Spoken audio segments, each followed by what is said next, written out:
Sa puntong ito ng ating programa, muli na naman tayong mabibigyan ng kaalaman at babala sa iba't ibang estilo na ginagawa ng mga kriminal at kawatan para makaisa at makapanlinlang sa ibang tao na nais nilang biktimahin. Kaya maging handa dahil narito na ang segment na modus operandi. Mag-ingat po sa mga kriminal na gumagamit ng automated teller machine o ATM. Maging alisto sa paligid at baka mabiktima ng ATM card switching gang.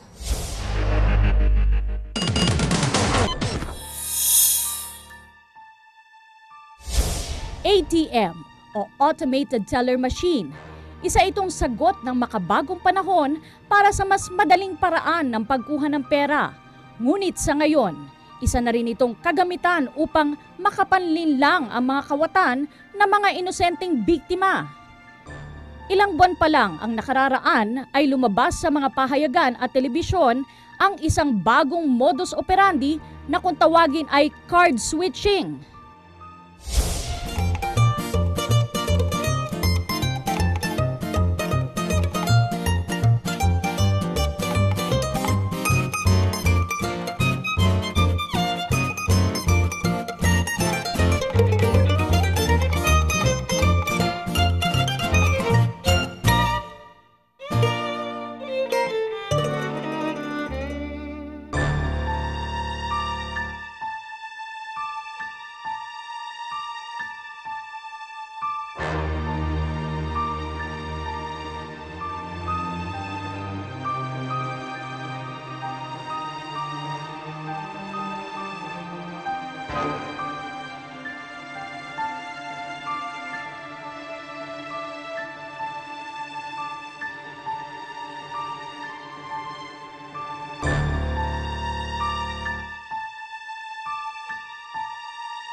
Miss!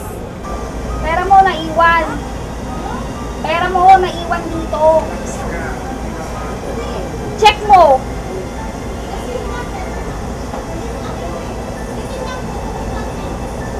Sa'yo to, naiwan mo. Hindi sa akin yan. Hindi, ikaw lang naman sa hotel ko eh. Hindi, eksakto na yung pagkakuha ko ng pera. Hindi, sa'yo talaga to. Wala pa akong insert. Try mo.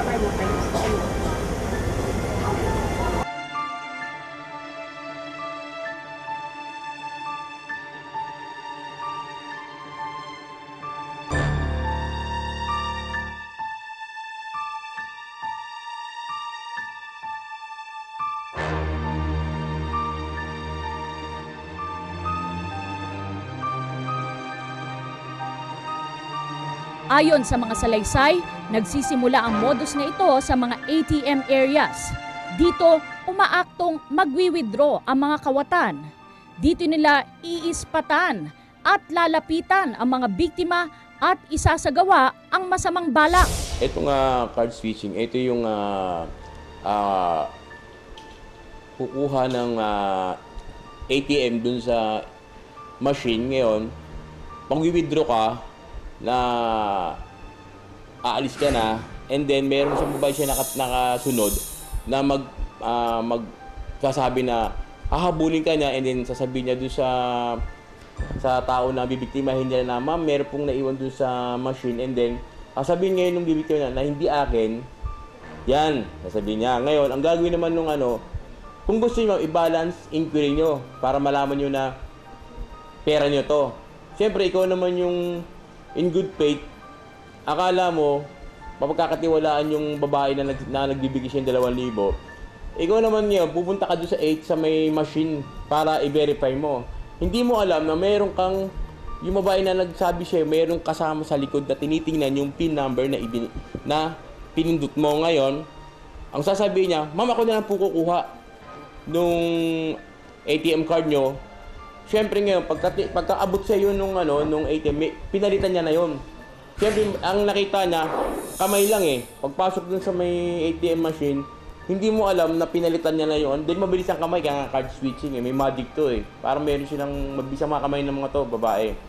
And then ngayon, pag nakuha nung may-ari ng ATM, papasok ka sa babae, siyempre, hindi na titingnan yon, and pa sa wallet, tago sa bag, aalis na. Pero yung pag-alis na yun, nakuha na yung ATM niya. Hindi niya alam, pag mag-withdraw na siya sa mga susunod na mga araw, papasok niya, pagtingin niya, hindi na mag-access dito sa may code niya dahil kasi hindi na doon magugulat ang may-ari na bakit iba na to. Ngayon maalala na nag-withdraw siya, may nagbigay sa kang ATM yun na.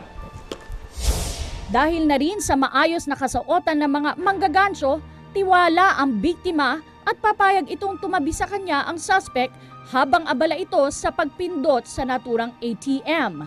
Dito naggagawa ng hakbang ang mga kawatan.